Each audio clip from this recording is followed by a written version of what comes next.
At the time the Watergate scandal broke more than 40 years ago, we were all mesmerized by the notion of Deep Throat, who was the source that was constantly guiding the reporters Woodward and Bernstein in the right direction, warning them off going down blind alleys, telling them famously, follow the money to find out who is behind this, and constantly keeping them on track. And we didn't know at the time who Deep Throat was, and about 20 years later we learned it was Mark Felt. But we didn't really understand who Mark Felt was. We thought he was just some bureaucrat in the FBI who had an attack of conscience.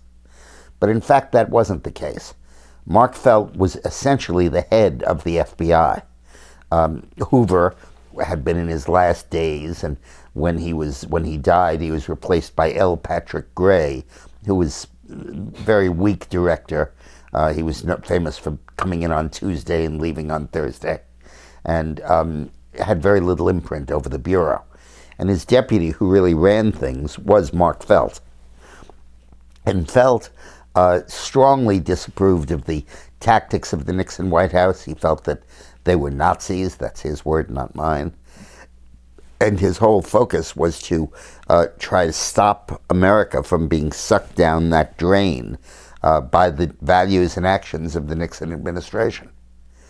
And he was the head of the FBI. So this was not two journalists winning a Pulitzer Prize against all the odds, investigating the tyranny of the American government and investigating the corruption of the Nixon administration. This was the FBI leading the media to the correct conclusion and understanding what was truly happening in our country. Now, it was wonderful. It was clearly benign. It was clearly a positive. But it did set the precedent that we're living with today of the FBI and the intelligence agencies intervening in our democracy. And we have to look back at Watergate and think of it in that light, especially these days. Thanks for watching.